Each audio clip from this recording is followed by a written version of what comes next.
how dramatically do you think this will change the dynamic of the election coming up? There's so many open questions, Byron. Number one, remember, will President Trump, we know he's going to nominate someone close to immediately. He has a list ready. He has a majority in the Senate, a Republican majority in the Senate right now. Will he be able to force through a replacement for Ruth Bader Ginsburg in the less than 7 weeks that remain until Election Day and the lame duck session that comes after that? It's an open question. Remember what happened when Justice Scalia died at the end of President Obama's term. Mitch McConnell, the Senate Republican leader, said, we're not going to approve, we're not going to give hearings to any replacement that President Obama appoints in an election year. He has now gone back on that rule, saying, well, that's different because we have a president Republican in the same party. It's unclear at this point whether Democrats will have the votes to block any appointment that the president would make in these final 7 weeks. But this will become an immediate issue in the election. It's an open question on whether or not President Trump will be able to replace Justice Ginsburg, but it will become immediately the central issue in this election. And George, a final question: your fondest memory of the justice? Well, I actually was in the White House when President Clinton appointed her back in 1993, and it was, she had such presence, had such history, and she had such strength that she carried throughout her life. It's hard to summarize in one word or one sentence her contributions to American life. But she made her mark on the law, she made her mark on the culture, she made her mark on politics, and she will be remembered for a long time. Amen. ABC News Chief Anchor George Stephanopoulos. George, thank you so much. We're talking now via phone to ABC News Chief White House Correspondent Jonathan Karl. Jonathan, what's been the reaction, if any, to this point at the White House? Byron, nothing yet, but let me tell you, I think that George hit the nail on the head here about the fact that this now suddenly becomes, if not the central, certainly a central issue in this campaign. 46 days left. Donald Trump, we don't have any official word on this, but I fully anticipate he will attempt to fill that seat on the Supreme Court. It's hard for me to see that there is enough time to get a justice confirmed, to go through confirmation hearings and to get a final vote in the Senate.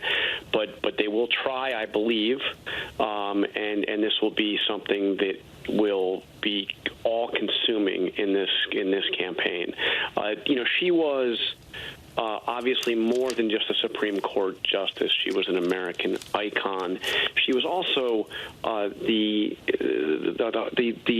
liberal heart of the Supreme Court. I mean, the Supreme Court, as you know, Byron, so well, is evenly divided. It's a conservative majority right now, a 5-4 majority, but that fifth vote is Justice Roberts, who sometimes joins with the liberals.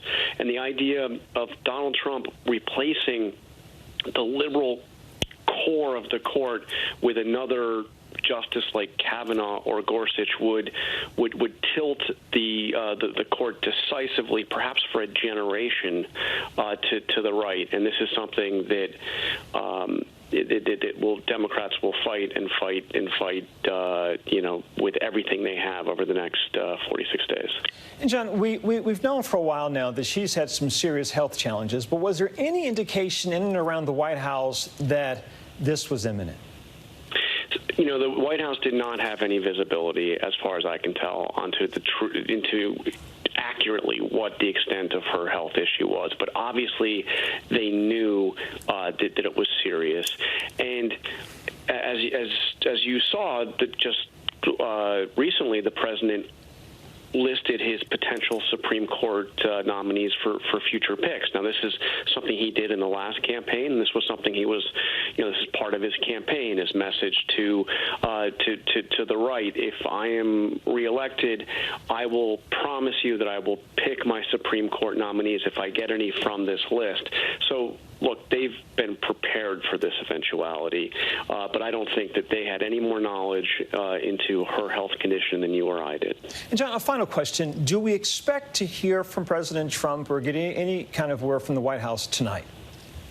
I've got nothing on that right now, Byron. I've been on the phone with you here for a little bit, so it's possible that that there is word out there. But I expected that the president, as you know, the president watches the news more closely than most people that work in the news, and I'm sure he will have a response. I'm sure that there will be a response that is first a tribute to Ruth Bader Ginsburg, and then very quickly after that a question about next steps. But the first step I would fully anticipate from the president will be a tribute to the death of an American, to an American icon who has just died.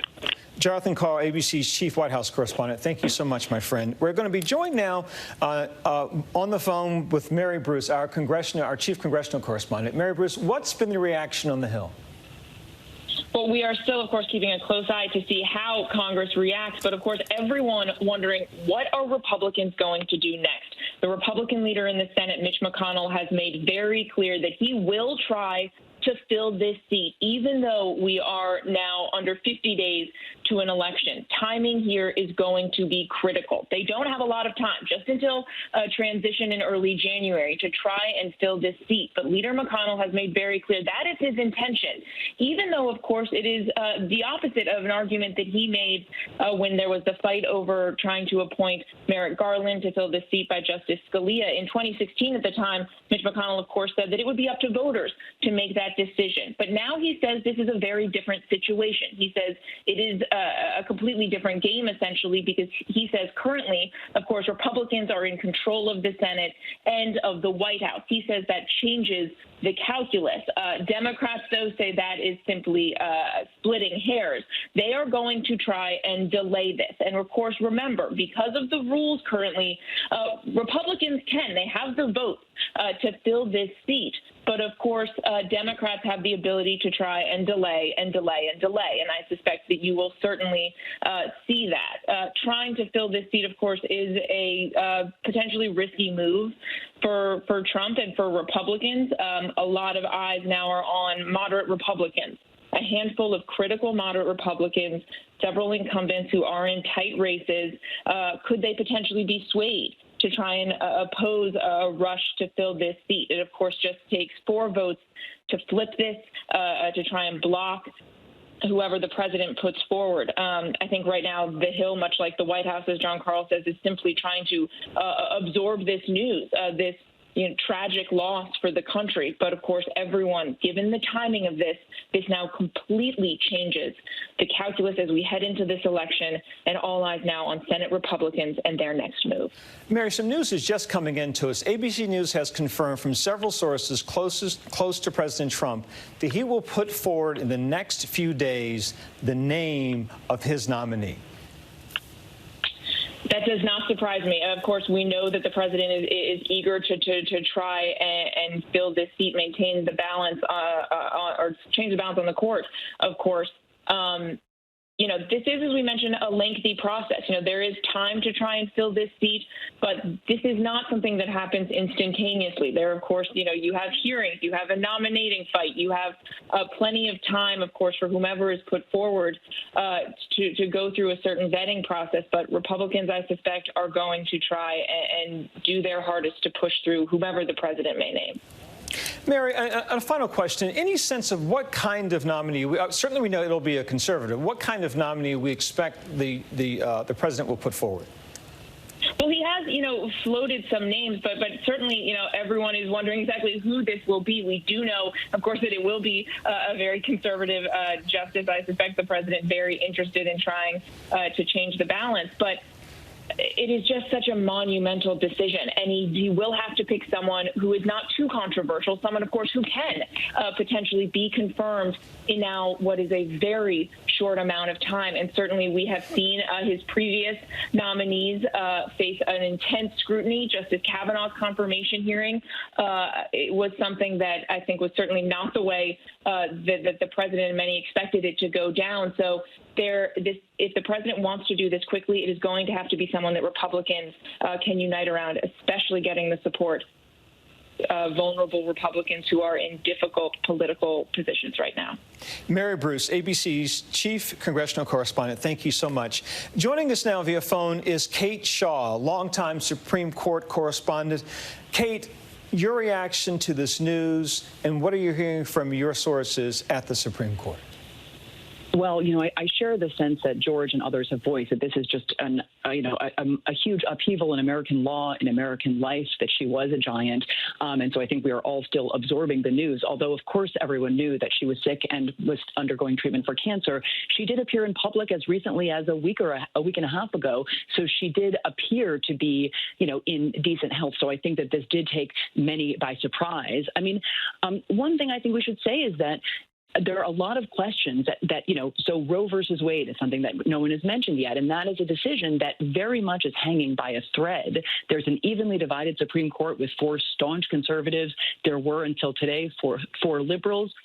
Chief Justice Roberts, as the new swing, he cast a vote with the liberal justices just a few months ago to preserve the right to an abortion announced in Roe versus Wade in 1973, but only, again, by the narrowest of margins. And I think there is no question that if President Trump is successful in getting a replacement confirmed, Roe versus Wade will be overturned in the very near future. And in fact, that is what President Trump promised himself on the campaign trail in 2016 and even before that. So I think that is very much what is at stake in this decision, in this sort of confirmation battle. I mean, one other thing I'll say is that if the White House moves quickly to put a name forward, and it sounds as though they will, I presume they will choose someone who has been confirmed to a federal appeals court relatively recently and thus has been vetted. And so there is a degree of certainty that the process could be smooth. But as we saw with Brett Kavanaugh, sometimes the unexpected does occur in a confirmation process. And of course, Christine Blasey Ford's coming forward nearly derailed his confirmation process. So there's a degree of uncertainty. Even if the White House wants to move as quickly as it can, there's only so much that is within its control. We'll certainly have plenty to talk about on that front for the days and weeks to come. But about Justice Ginsburg, we know how her fans felt about her. How about her peers in the Supreme Court?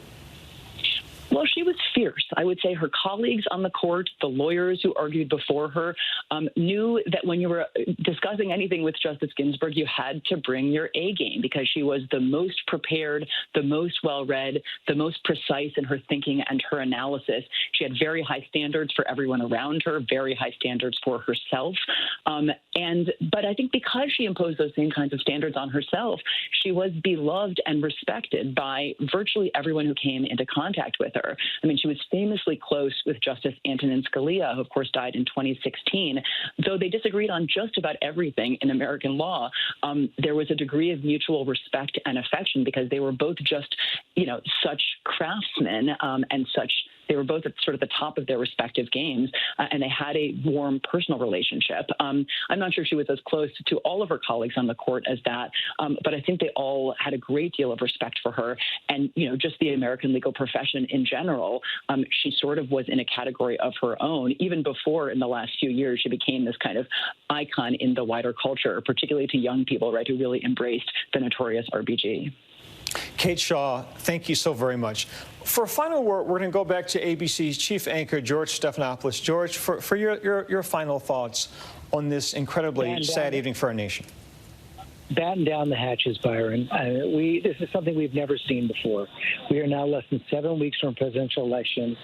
A Supreme Court justice has died, a Supreme Court justice whose death opens up the possibility of changing the balance on the Supreme Court, as Kate Shaw and John Paul said, for a generation. I would say in the coming days and weeks, keep your eye not only on President Trump, not only on former Vice President Joe Biden, but on several key senators Look at Susan Collins of Maine, Jody Ernst of Iowa, Cory Gardner of Colorado, Lisa Murkowski of Alaska, Tom Tillis of North Carolina, even Lindsey Graham, the chairman of the Senate Judiciary Committee from South Carolina. The decisions those senators make in these coming days and weeks will determine the course of the Supreme Court, perhaps the course of the country, for another generation. Indeed. George Stephanopoulos. George, thank you so much. I know you have much more on Good Morning America in the morning. Thank you very much. Later, we'll have a comprehensive look at her life and legacy and online at abcnews.com. Again, Supreme Court Justice Ruth Bader Ginsburg has died this evening at the age of 87. We'll have more developments throughout this evening. Thanks so much for watching.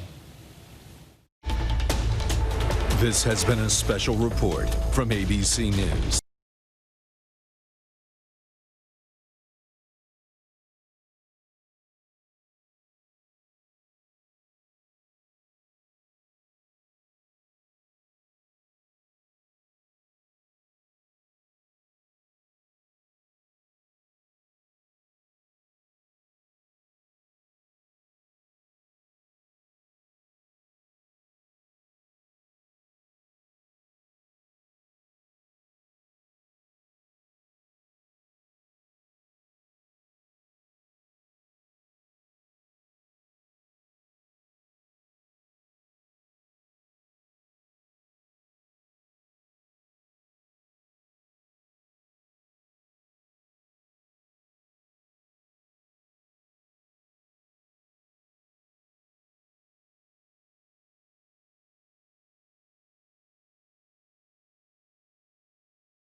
Hi, everyone. George Stephanopoulos here. Thanks for checking out the ABC News YouTube channel. If you'd like to get more videos, show highlights, and watch live event coverage, click on the right over here to subscribe to our channel. And don't forget to download the ABC News app for breaking news alerts. Thanks for watching.